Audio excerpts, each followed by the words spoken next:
So now, in continuation of yesterday's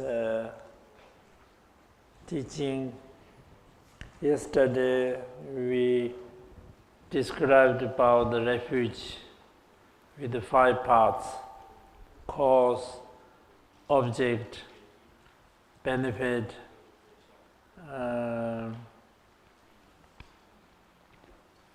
cause, object, way and benefit, and rules of the refuge. So today,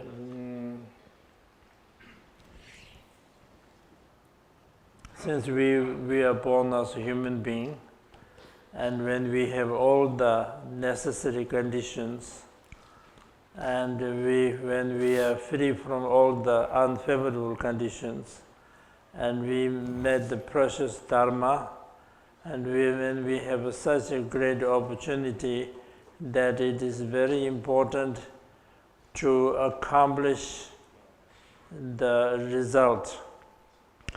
And the reason why it is because nature of the mind is pure right from the beginning. It is never stained with the obscurations.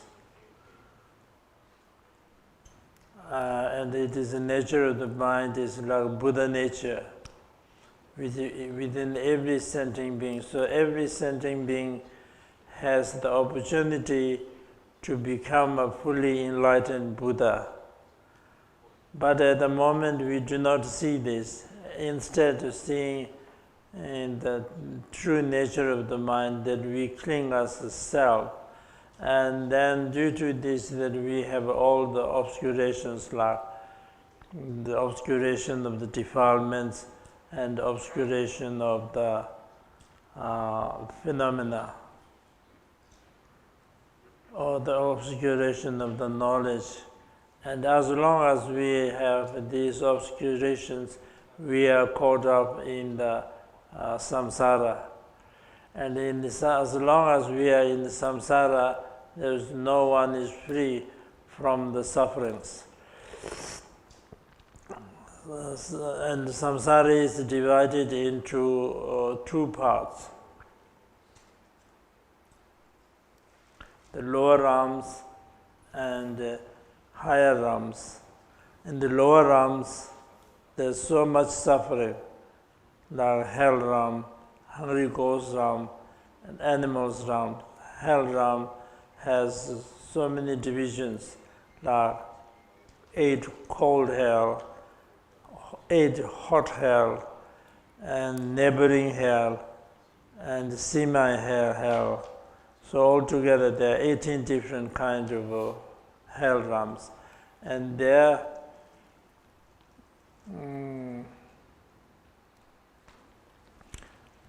place, their suffering, their lifespan is so much that it is almost unimaginable kind of sufferings that they have to suffer. Even now, even just a tiny needle poking into your body, or tiny fire that falling into your body, that you have so much pain and unbearable. So if we have to suffer into hell realms, there's no way to bear it. And chances of falling down is high, because most people indulge in negative deeds, and by indulging into the negative deeds, the result is to fall down into these lower realms, especially hell realms. And so therefore it's very suffering. And then second lower realm is the hungry ghost realm. Hungry ghost realm is due to the stinginess and due to the desire, they fall down, and there are many different kinds. But if we kind of include it, it includes into three kinds, like outer obscuration, inner obscuration, and obscuration of the obscurations. And there, even here, even we could not, if we don't eat one day, that how hungry we are, and how unbearable it is. But there, not only days, but months and years without a single drop of water or one tiny grain. And that not only that they are very hungry, but they have such an ugly body that have to, for the sake of food, that they have to drag just like an old horse cart with much sound and so on. And then the other ones are that they have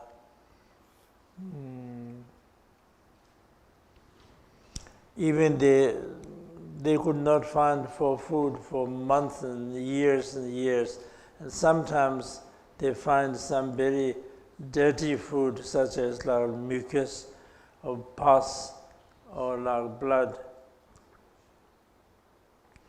that first of all they are so stingy that they could not eat, and when they eat they could not go through the throat, and even if it goes through, the stomach is huge that it just disappears, and not only that, it causes more pain, more sufferings, and so on. And then the third realm is the animals realms. Animals, there are three different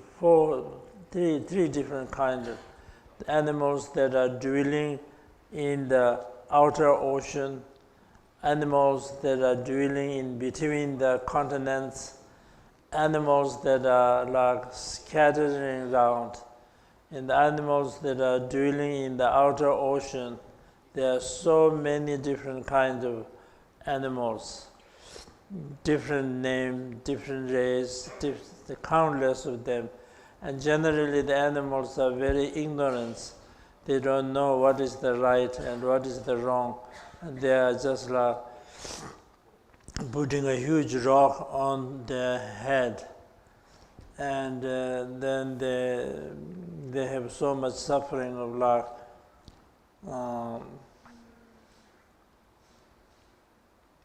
big animals eating many tiny animals all together, tiny animals eating big ones, many of them together, etc. And generally they have to stay in a very stingy and very dirty place, and that uncertainty place and uncertainty companions, and there's a fear of meeting the enemies among themselves, and human beings also catch them, etc.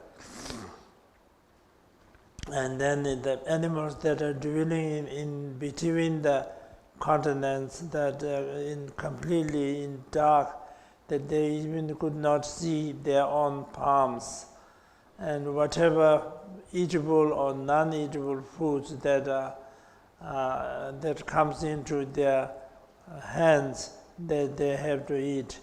And then those who are scattering around in animals themselves fighting for each other, and human beings and non-human beings slaughter them and catch them and torture them, and etc. The animals are killed for the meat, for the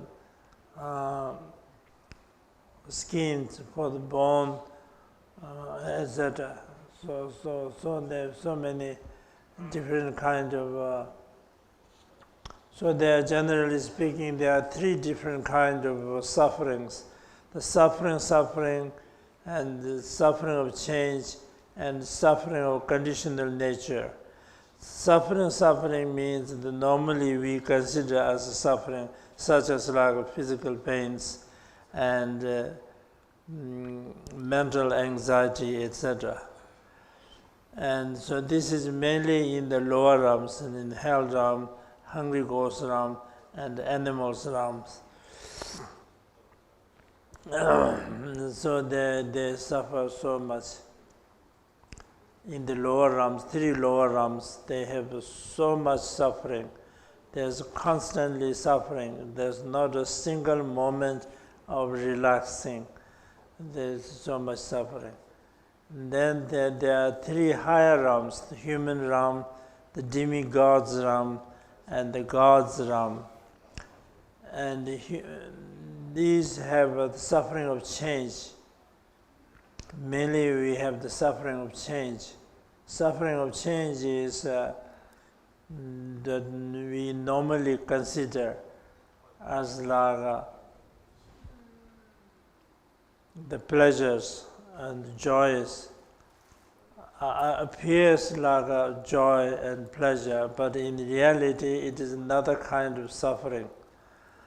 If it is a real pleasure, the more you indulge, the more you feel joy, but it's not, it changes. For example, a person who is staying in a very uncomfortable place,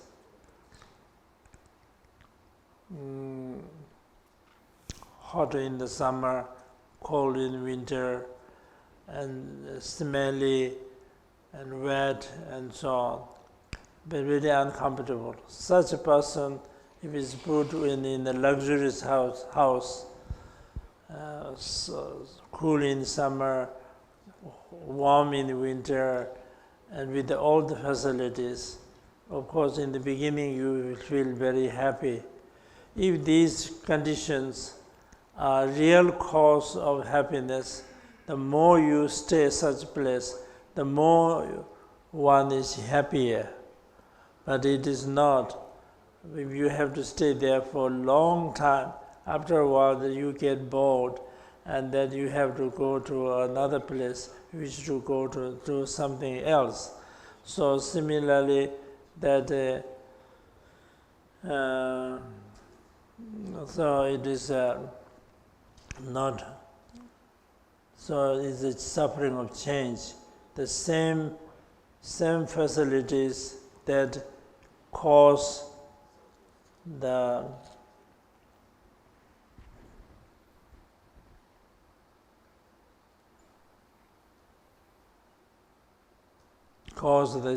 pleasures cause sufferings. So that shows that it is not a real pleasure. It is another form of suffering. So it's called the suffering of change. And generally, when we all have the 4 major sufferings: the suffering of birth, suffering of old age, suffering of sickness, and suffering of death. Suffering of birth is, of course, when you are in the mother's womb. It's very tight and smelly, and when mothers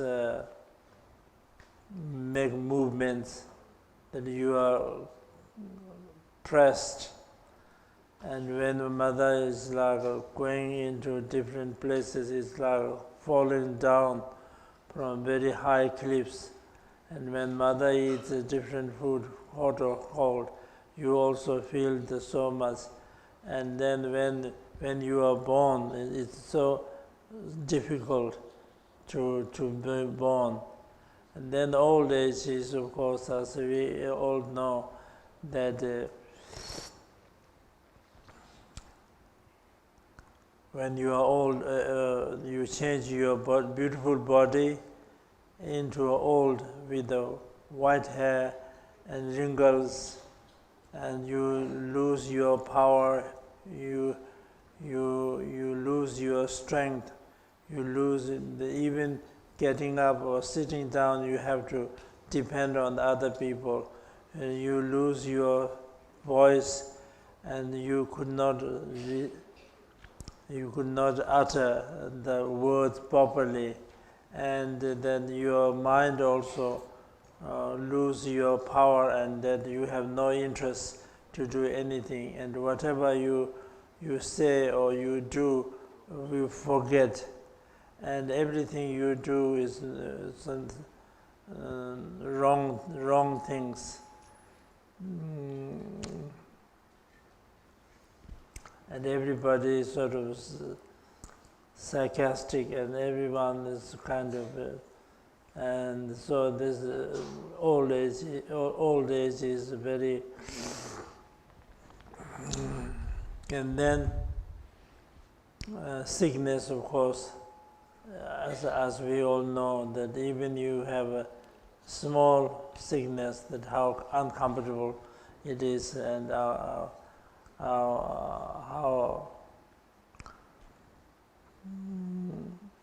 difficult it is, have to do a very intensive treatment, and that whatever you eat, that it does not comfortable, and that even you could spend the daytime, you could not spend the nighttime. Even you could spend nighttime, you could not spend daytime, and you have to not only physically sick, but also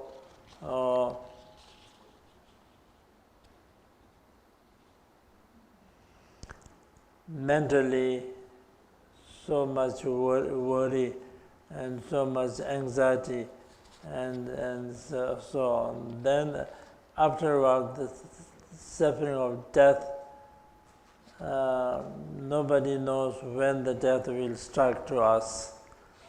You do the halfway,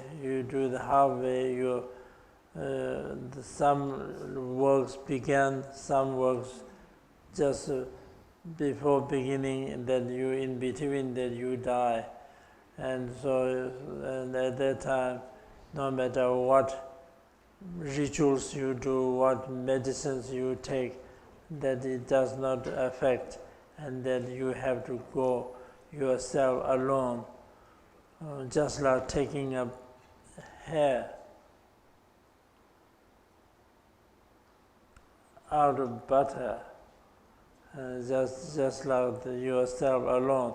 Even our own possessions, our own body, which is since birth, that we are together, since conception we are together with this very precious body, also have to leave behind. And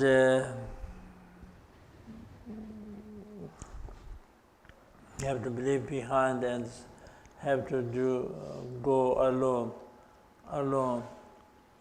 And so it's so much.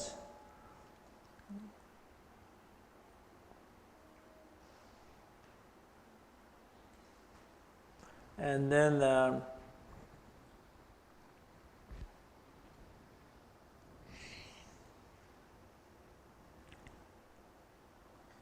so the human realm is so much. We think that it's a mixture of suffering and also happiness, but in reality there's no real happiness. Even the feelings that we consider as a happiness is in reality is another form of suffering. And there's another form of suffering. And so therefore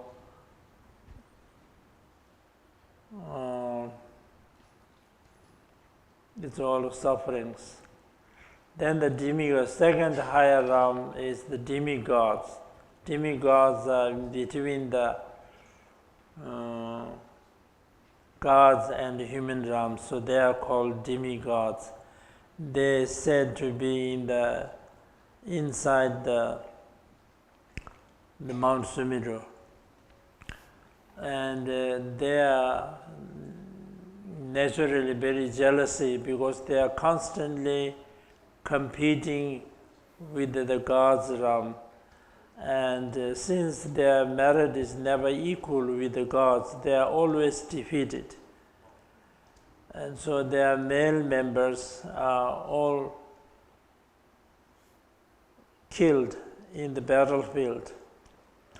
And the women's, they have some kind of lake that they see what is happening in the battlefield. So when they watch this lake, they see their male members are killed in the battlefield, and so they suffer so much. And since they are constantly involved with the anger and jealousy, the result is they again fall down into the lower realms and have to spend.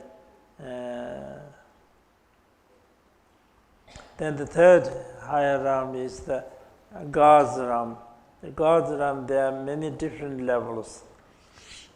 The gods that are dwelling in the Karma Dhatu is called. The Karma Dhatu means the realm of desire, same as ours, and they are gods. There are 6 different levels of God in the Karma Dhatu. And then Rupa Dhatu, the realm of forms, has 17 different levels of God's realms. And then the Arupa Dhatu, which means the realm of formless, has 4 different levels. So there are many different levels of the God's realms.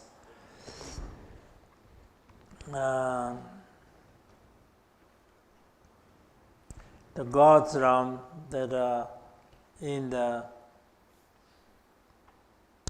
Karma Dhatu, the realm of desire, they have a very beautiful place, beautiful body, beautiful life, and everything is very beautiful, and their lifespan is also very long.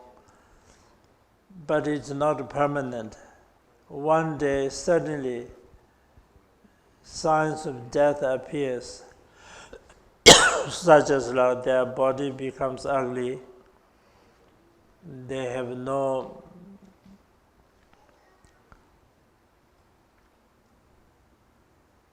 interest in sitting, their flower garlands become old, their body becomes with the dirt, and they sweat, and so on. So these are the signs of death. And since they have a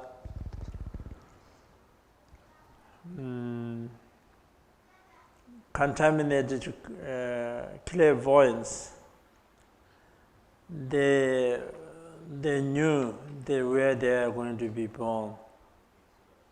Not only they have the death signs, but now they know where they are going to go. And since their life is spent all in enjoyment and indulging in enjoyment, never remembering the practice of Dharma, so they're mostly likely to fall down in the lower realms. So they have so much mental torture, mental suffering.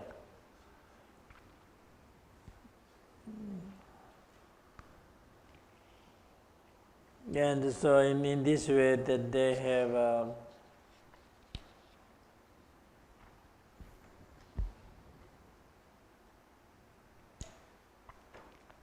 and now the gods that are dwelling in the realm of forms and realm of formless, they don't have such visible sufferings as we have.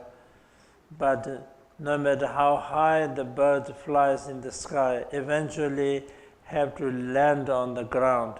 So similarly, their strength of their contaminated virtuous strength is exhausted and then they think they have reached actually liberation, but they did not reach the liberation. They are still in samsara, so this kind of wrong views rises, and due to this they again fall down into the lower realms. So therefore,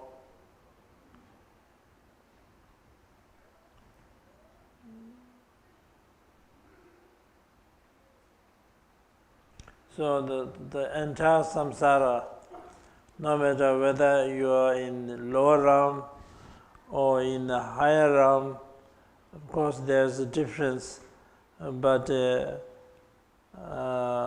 lower realms have immense sufferings and higher realms have less suffering, but otherwise it is still the same. And the higher realms also can fall down into the lower realms, so there's not a definite. Everything is changing, everything is suffering, everything is moving. And so therefore it is not worthy to have attachment to the samsara. Samsara as a whole, the complete circle of existence is nothing but some suffering. The nature of the fire is hot, whether it is a small fire or big fire. Similarly, the nature of the fire and the samsara is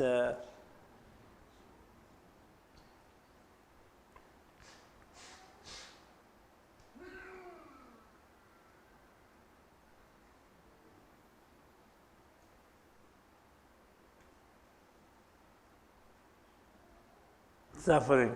Nature of the fire is nature of the samsara is suffering. So the entire samsara, no matter where you are born, it is all nothing but sufferings.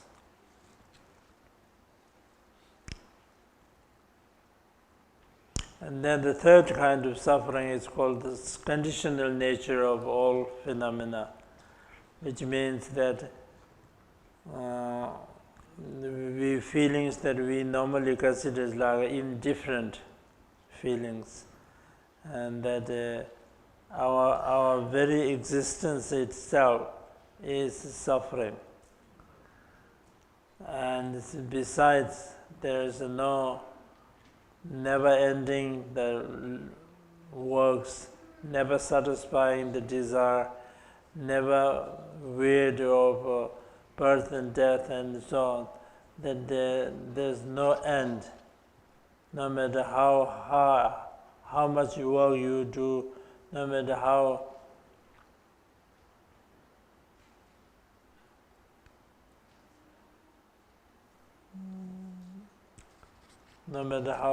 hard you work, no matter where you go, no matter where you go, there's no satisfaction. So this entire samsara is like a terminally ill patient, or the people who are sentenced to lifetime sentence, or people who never reach your destination. So no matter where you go, to whom you associate, what you enjoy, what do you do, there's all nature of sufferings. And so therefore that we need to free from the sufferings. To free from the sufferings, you need to obtain, although every sentient being has the Buddha nature, so every sentient being has the opportunity to become a fully enlightened Buddhas. But the human life is the best opportunity. And so the human life is, precious human life is very difficult to obtain.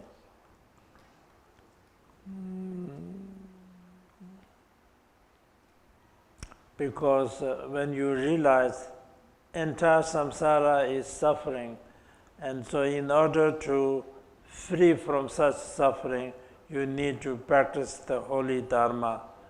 To practice the Dharma, as a base for practice the Dharma, you need to obtain the precious human life. And that is very difficult to obtain from many points of view. From the cause point of view, from the number point of view, from the nature point of view, from the example point of view. First, from the cause point of view, to obtain human life, you need to practice virtuous deeds. And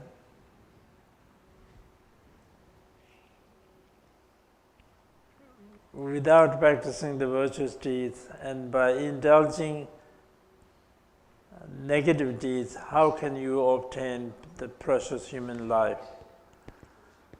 And since there are very few, very rare persons who are practicing, people who are practicing the virtuous deeds, the result is also very rare. And these virtuous deeds also, not just ordinary virtuous deeds, but good moral conduct. Someone who abstains from non-virtuous deeds and good discipline, good moral conduct. And that is very difficult to obtain. And then from the number point of view, although there are many human beings,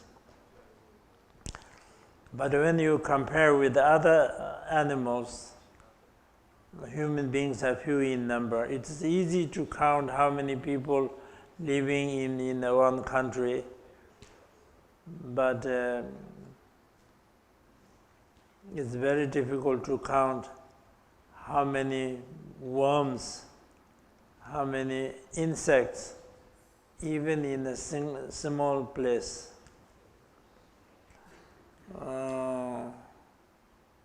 For example, like in the summertime, if there's a dead animal body, then entire body will become worms. So that means that many beings are ready to enter from the bardo into to the worm's body. So there are so many, and there are many beings who are dwelling in the bardo, because unless and until you have the necessary conditions to obtain the birth, they will be in the bardo. And so there are so many of them.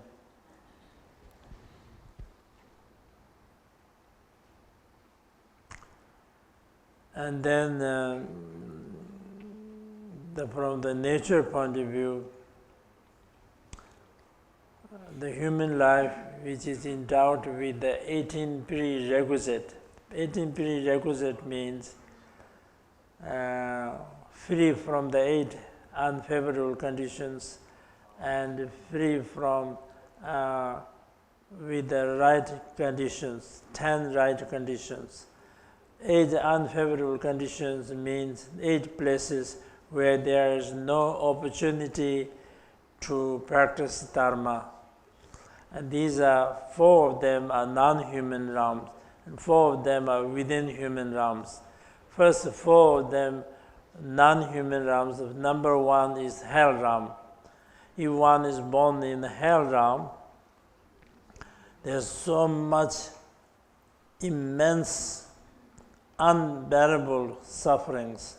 So how can they have the opportunity to practice Dharma? So it's an unfavorable place. Second is hungry ghost realms. In the hungry ghost realms, they have a suffering of hunger and thirst constantly. They have no opportunity to practice Dharma. third is the animals realms. Animals are generally very ignorant. They don't know what is the right and what is the wrong, and you could not explain to them, they could not comprehend anything, so there's no opportunity to practice Dharma. Fourth is long-lived gods.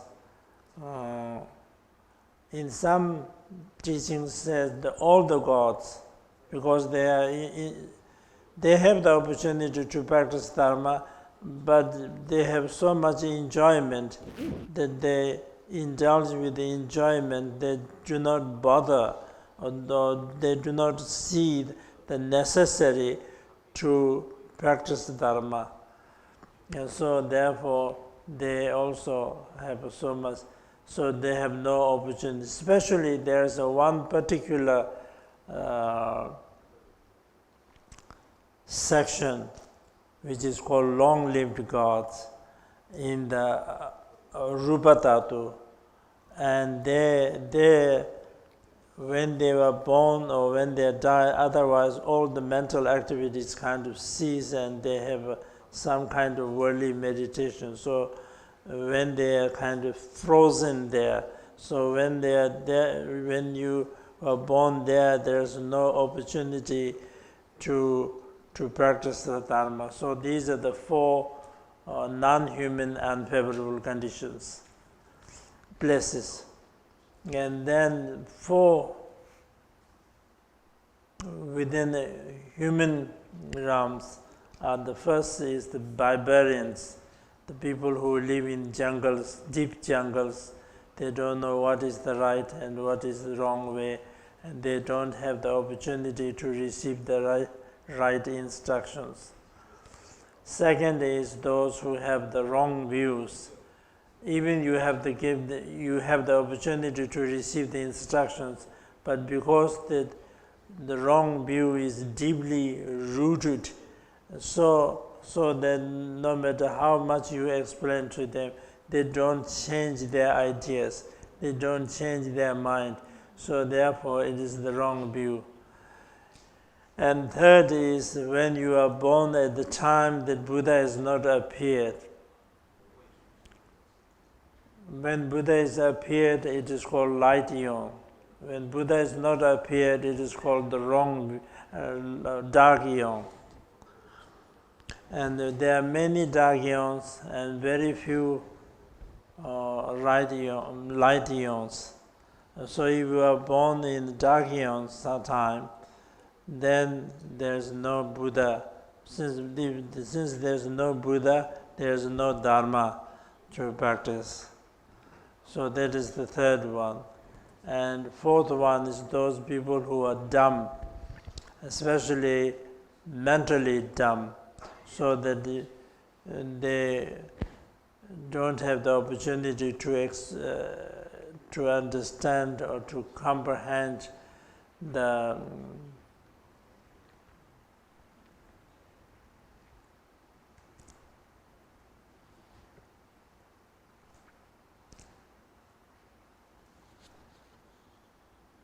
So these are the 8 unfavorable conditions. So if you are born in these 8 places, you have no opportunity to practice Dharma.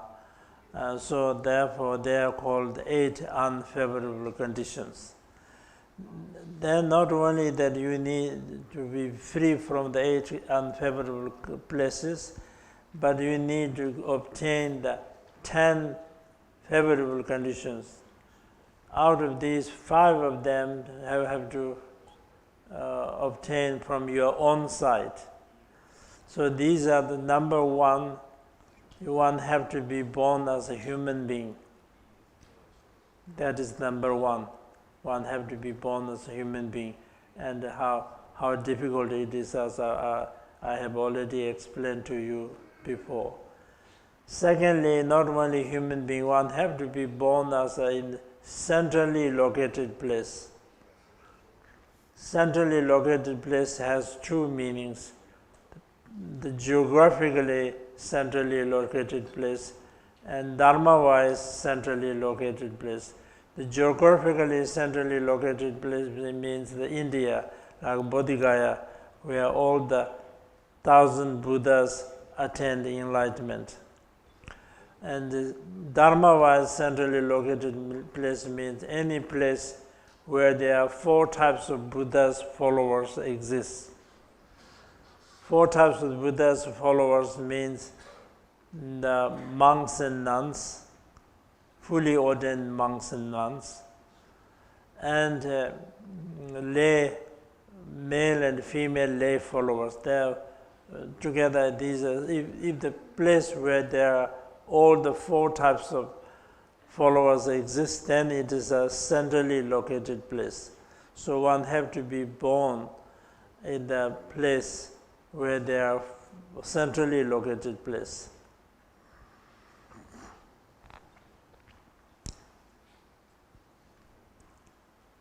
Third is the sound organs, so that you can receive the instructions and comprehend properly. And fourth is to have a real faith in Dharma, especially the Vinaya, which is the root of all the Dharma. And that is also kind of rare to have a real faith. And fifth one is someone who have not committed extreme actions. Extreme action means like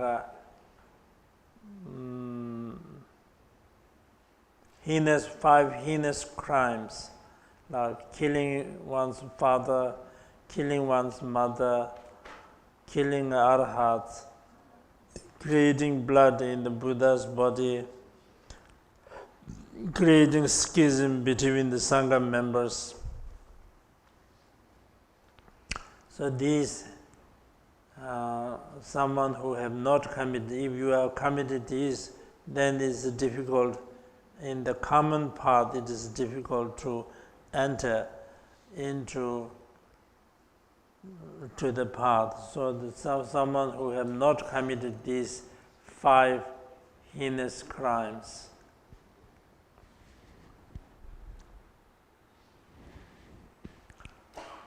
And the 5 that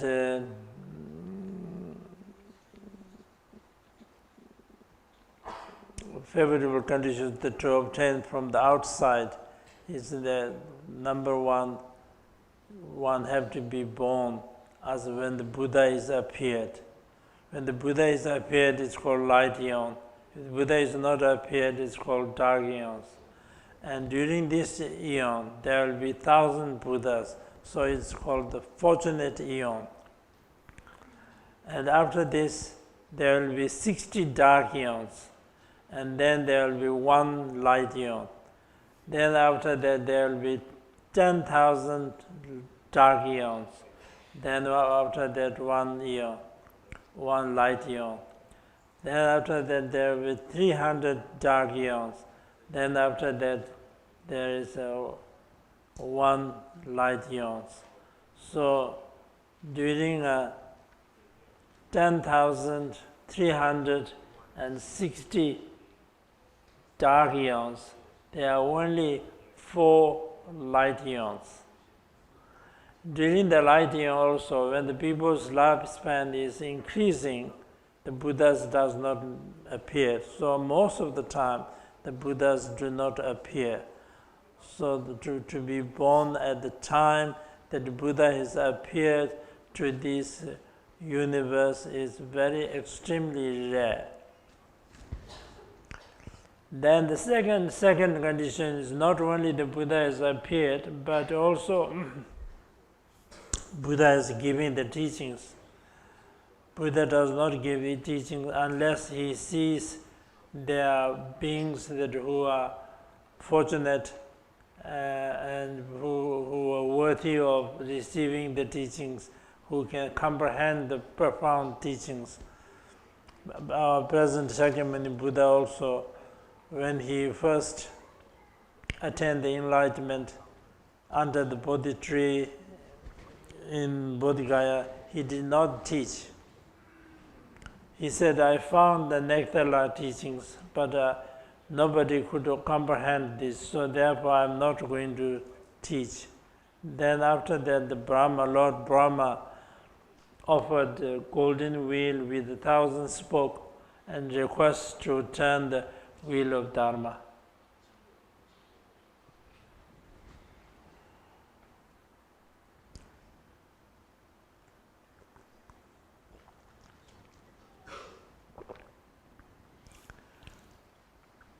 And so therefore it is very rare that Buddhas to turn the wheel of Dharma.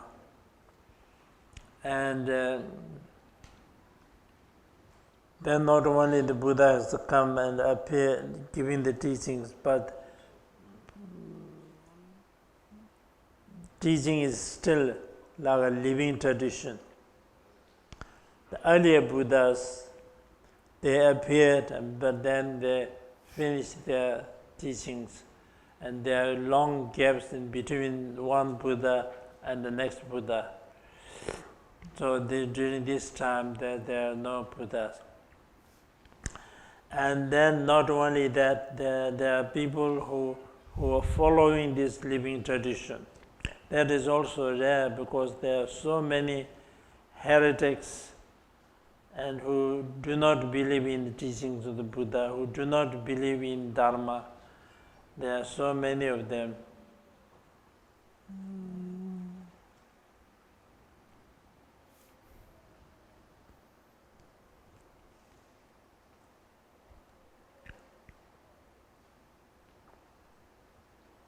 And then the fifth one is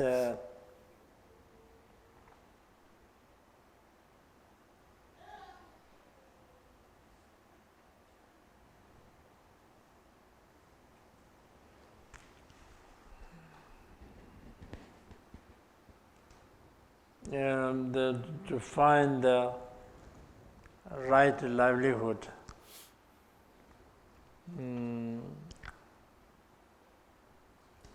In the worldly level, when you give something, then you return something, you get something. That way, there are many people who are doing this, but people who are seriously practicing Dharma in the secluded place, in the caves and in the deep jungles, is very difficult to find the right livelihood. As you all know, the Tibetan great yogi Milarepa, who was a great yogi, but he had a lot of difficulties in finding his food. So the real practitioners is difficult to find the right livelihood. So in this way, the human life, which has endowed with all the 18 prerequisites, free from the 8 unfavorable places, and with all the 10, 5 from one's own side and 5 from the others, all the 10 conditions together is extremely rare.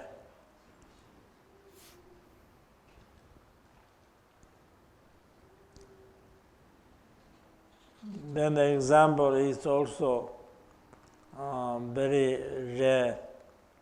For example, the whole universe is an ocean, and there is a tortoise who is blind under the ocean. And every 100 years' time that he surfaces, he comes up over the ocean. And on the ocean, there is a golden yoke with one hole. And this yoke, when the east wind comes from the east, it goes to the west.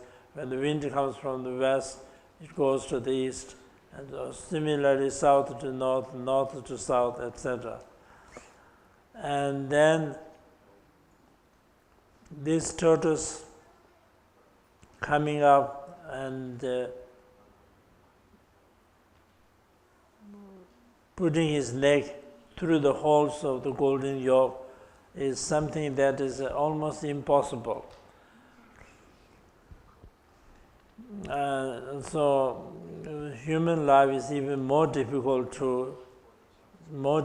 chance to enter the tortoise neck into the hole of the golden yoke. And this example is just an example. There's no such thing as real, but it's this one, but it's an example. But this example and the actual situation has complete similarities. To be born in other, like the ocean is huge and wide. Similarly, the opportunities to be born as a non-human being is very vast and large and very vast and many in number. The golden yoke has only one hole, and so the opportunity to be born as a human being is very rare and very small. And the tortoise comes up to the ocean, surface of the ocean, every 100 years means very few beings who are creating the cause to be born as human beings. And the tortoise is blind. Similarly, those who are practicing the virtuous deeds to be born as human beings is also very weak, like a blind person. And the golden yoke is floating all over the ocean, wherever the wind comes. Similarly, even you have some kind of condition to be born as a human being, but there are many obstacles.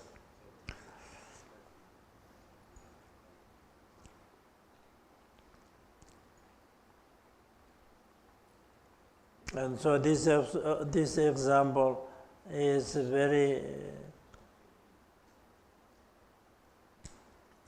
rare. So we, due to our own virtuous deeds, due to our own fortune, due to our own merits, that this time that we are born as a human being. And not only human being, but with all the 18 prerequisites, is extremely rare. And so when you have not only this is very rare, but also a great benefit, it is far more precious than finding the wish-fulfilling jewels. Wish-fulfilling jewel, if you clean it and if you put it on the banner and then if you pray to it, it can bestow all your material needs like food, clothes, shelter, medicine, etc. But it could not bestow you the higher rebirth or nirvana or the enlightenment. But within this human body, but whatever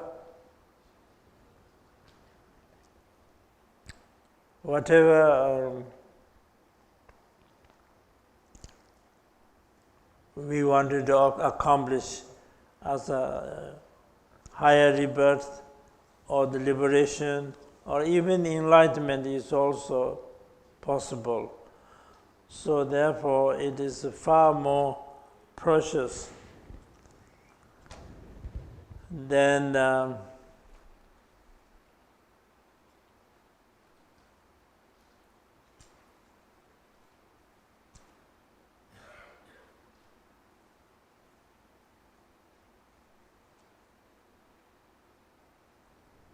so therefore it is far more precious than finding the wish-fulfilling jewel. So when you have such a rare and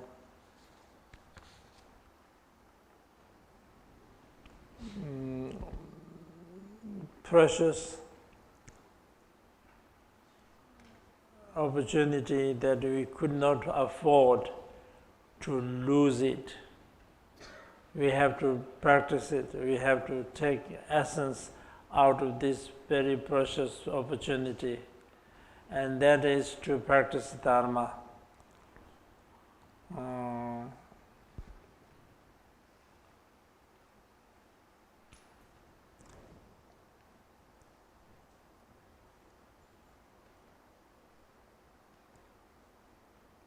And this human life is also not a permanent. That due to our own fortune, due to our merits, etc., there's this time that we have got everything, and we have got everything. So now, unless we do quickly, everything is impermanent.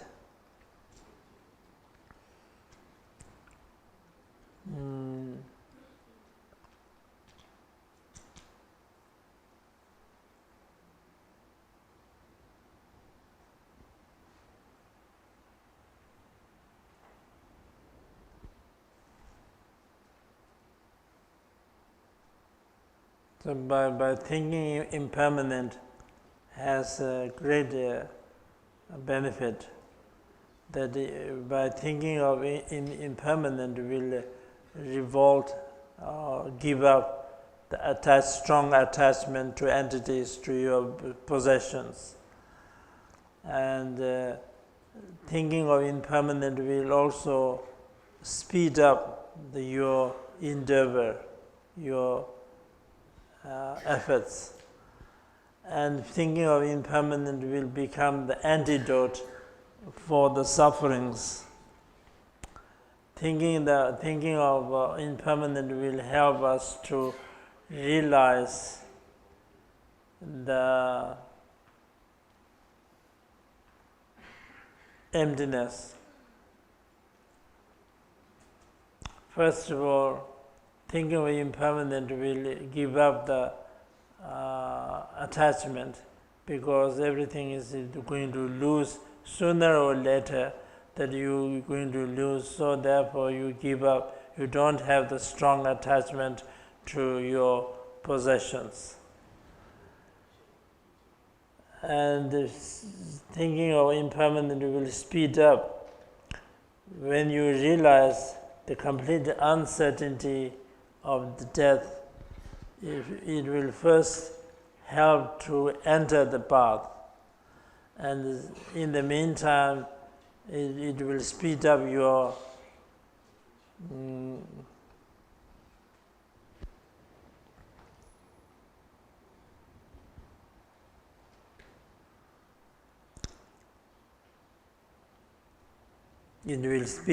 path, and at the end that it makes you a real Dharma that is really for the sake of death, to help to say this. Otherwise, if you don't understand the impermanent, even though you wear robes, but you are still a lay person, an ordinary person. So therefore, this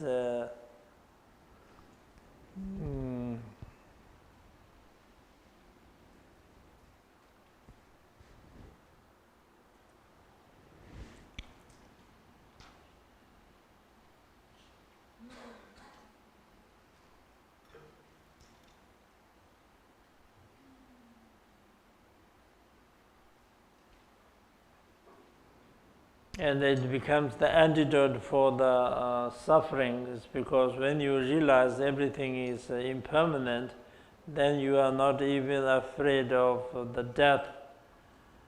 So no other smaller sufferings does not affect.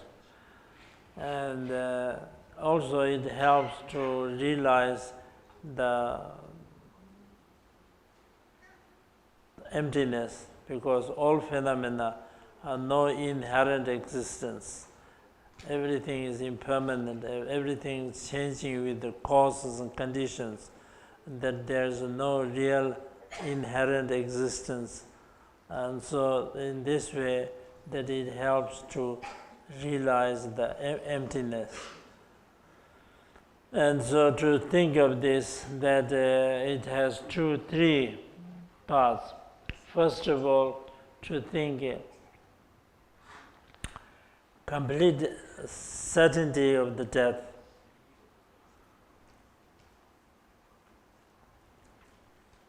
Through this precious human life, that we have to practice Dharma very diligently and very quickly, otherwise, no matter when,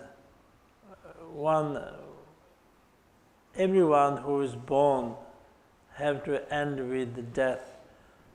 It is said the four endings of the compound things.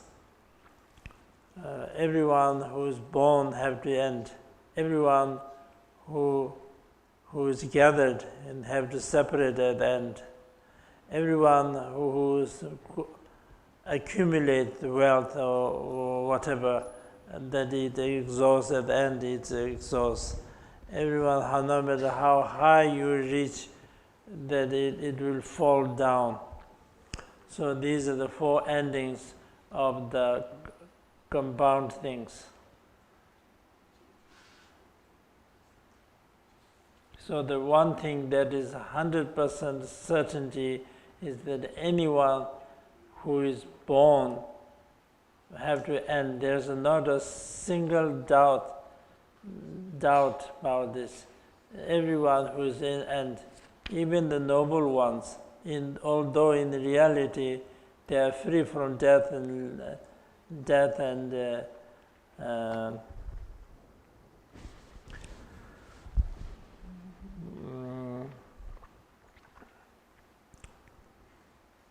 then complete uncertainty of the death is that there's no lifespan. We don't have the necessary lifespan, definite lifespan. So that when the death will strike to us, that nobody knows. The tomorrow's future and the next life's future, which one comes first, nobody can determine. So it is far more sensible to work on the next life's future rather than tomorrow's future. And so it's completely, because we don't have the definite lifespan, and there are many causes, outside, external and internal causes of death. And there are very few causes to prolong life. And sometimes even the things that are meant to prolong our life can cause the death, such as wrong medicines cause death, wrong food causes death, and so on. And then at the time of death, nothing can help you, no matter how rich you are, no matter how many friends and relatives you have, no matter how powerful you are, no matter how clever you are, no matter how strong you are, nothing can help you. The only thing that can help at that time is the Dharma practice. The Dharma practice that you do will determine to change the route from falling down to the lower realm to going to the higher realm and liberation and enlightenment and so on. So therefore, to practice Dharma is very, very important, and that also without any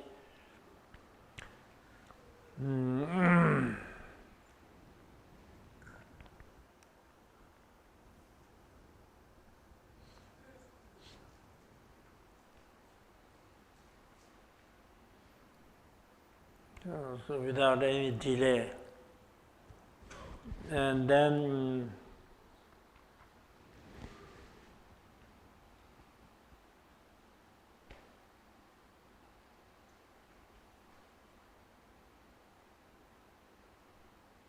while we have the opportunity to be born as a human being, and when we have all the leisure time to practice, the main practice is the law of karma. The Buddha said everything that we have experienced are the product of one's own karma, and that has true. The illusory perception, the illusory vision, and karmic vision. Illusory vision means that in reality there's no, what we see, what we experience now is, in reality there's no inherent existence, but everybody, we see the subject and object as a duality. We get caught up in this net of the duality. And the karmic vision or the karmic perception, karmic appearance is, I think, better. Karmic appearance is because as individuals have different appearance, like some have a long life, some have a short life, some wealthy, some lesser, and some more, and so on. So this is all. So it is said that in the sutras, when the time comes and the king dies, all his possessions, all his friends, all his companions do not follow. But wherever you go, wherever that person goes, the karma will follow, just as like the shadow will follow wherever we go.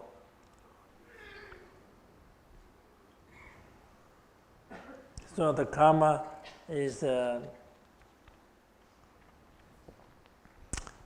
karma has three different kinds: non-virtuous deeds, virtuous deeds, and indifferent deeds. Non-virtuous deeds means, for example, if the root of the tree is poison, then everything that grows over the tree, like flowers, fruits, leaves, everything is poison. So similarly, the deeds that are rising from desire, anger, and ignorance are called non-virtuous deeds, and that causes all the sufferings. So non-virtuous deeds, if we divide it, there are 10 non-virtuous deeds. 3 committed through the physical body, 4 committed through the speech, 3 committed through the mind. The first, number 1, is killing, either by yourself or you ask somebody to slaughter, to kill any living beings, tiny insects, up to human beings, through the poison, through the fire, through the weapon, etc. So that is the number 1, killing. Number 2 is stealing. Again, either by yourself or to do others, either through forcefully or quietly, to steal things that not belong to you, precious things up to insignificant things like strings and needles, things that does not belong to you, you steal, that is stealing, and that is the number 1. Number 2, non-virtuous deeds. Number 3 is sexual misconduct. Apart from one's own partner, life partner, to have a kind of sexual activities at the wrong time, at the wrong place, wrong passage, etc. So these are the 3 non-virtuous deeds committed through the physically. And then there are 4 committed through the voice. Number 1 is to tell lie, not the truth, untruth, telling lie. And number 2 is creating schism between individuals or groups. Either they are true or not, but creating disharmony between the individuals or the groups. And third is the harsh words that just by hearing that create the pains to the other people. Fourth is the idle talks that has no benefit, talks such as like war and so on, that intensifies, activates the desire, anger, jealousy, etc. So these kind of talks have no use and it creates more harmful. So that those are the 4 committed through the speech. Then last 3 are committed through the mind. First is like greedy. When you see something nice to other people that you wanted to use for yourself. You wanting for yourself. And second is hatred. When wishing somebody to have misfortunes or bad things. And third is the wrong views, not believing in the law of karma, not believing in the 4 noble truth, not believing in the triple gem, etc. So these are the 3 committed through the mind. So altogether there are 10. 3 committed through the body, 4 committed through the speech, and 3 committed through the mind. So altogether there are 10 non-virtuous deeds. And non-virtuous deeds have 3 results. The first result falls down to the lower realms depending on your intentions and amount. If it is committed through the anger, love, killing your enemies out of anger, and that also in gross, maybe you committed many times, then you are most likely to fall down to the lower hell realms. If it is out of greed, like killing animals for the sake of meat or for the skin or etc., then most likely to fall in the hungry ghost realms. Killing animals out of ignorance just for like fun or sports, as many people as a sport they slaughter animals, and that ignorance that is most likely to be fall down into the animals realms. And then these are the first result. The second result is that second result has 2 different parts. First is result that is similar to the cause, that by killing somebody that you will also have a very unhealthy life and short life, because you shortening and creating the pains that you will have a pain. Similarly, stealing, that you have poverty, and by telling lie that you will not hear the truth, etc.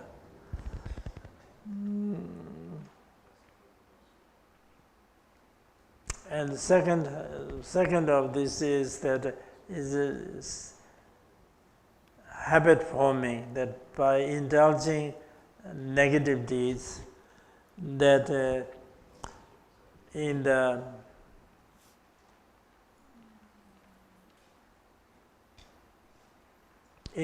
future lives also there are some people who enjoys killing.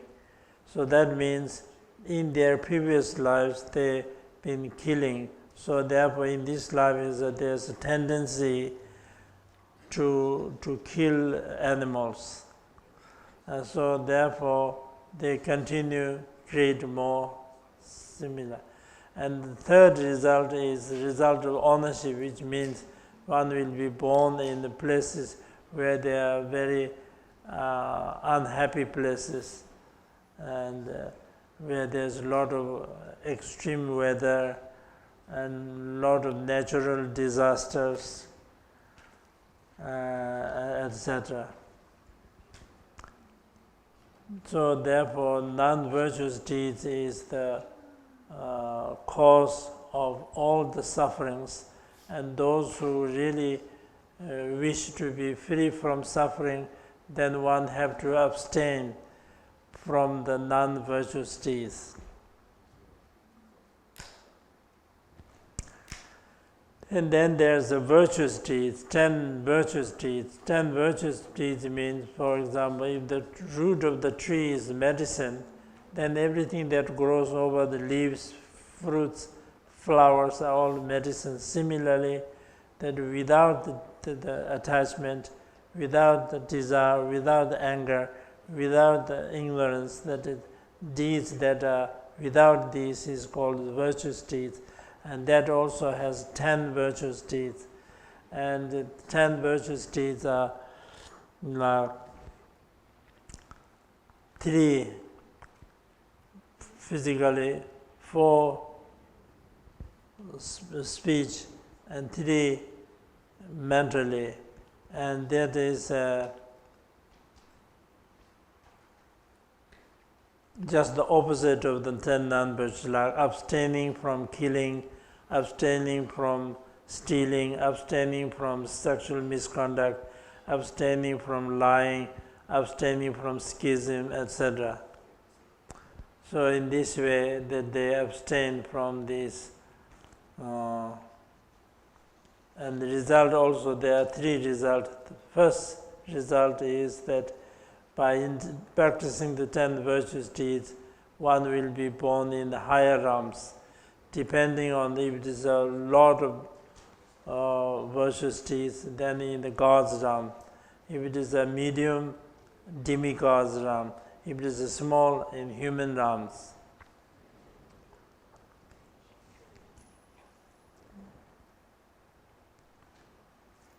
And then the result that is similar to the cause also has 2 parts.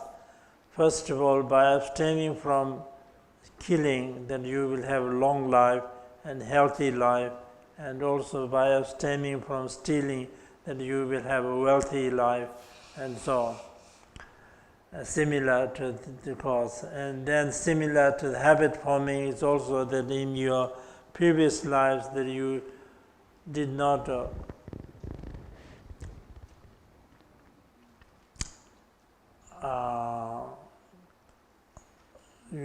indulge in negative deeds, that in this life also there are naturally tendency not like killing, not like stealing, etc.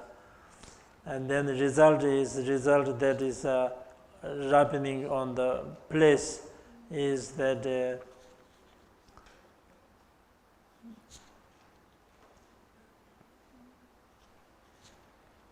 place where there are very beautiful places, where there are no natural disasters. Then there's the indifferent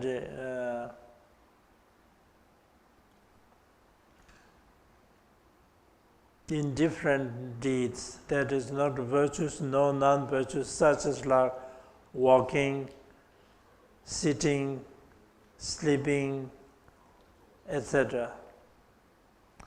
These are, since they do not produce any sufferings, they are far better than non-virtuous deeds. But since they do not produce any positive results, they are kind of useless. So therefore, that you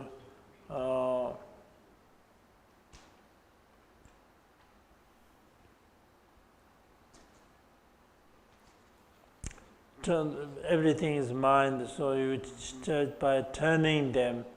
For example, when you are sleeping, that you think, may all beings attain the Dharmakaya. When you rise, may all beings obtain the Rupakaya, etc. By doing this, that you can turn in different deeds into the virtuous deeds. So in this way, yesterday we talked about the refuge, which is very important, and it's the root of all Dharma and preliminary practice and foundation of all the vows, etc. And then today we discovered with the suffering of samsara, samsara as a whole, no matter where you are born, is all suffering. And in order to free from suffering, you need to obtain the precious human life, which is endowed with the 18 prerequisites. And that is very difficult to obtain from many points of view. And then that also is, everything is impermanent, and life is also impermanent. Human life is also impermanent, and that you have to think of the impermanent, and you have to practice without any delay. That you have to practice. Third, fourth is the law of karma, and the virtuous and non-virtuous. Abstain from non-virtuous deeds and practice virtuous deeds. And so now next time that you receive the Vajrapani teaching and Vajrayogini teachings, these four things are very important. Before you begin your practice, it is very important to think about these four foundations, or the four common foundations, that is like suffering of samsara, difficulties of obtaining the precious human life, the impermanent, and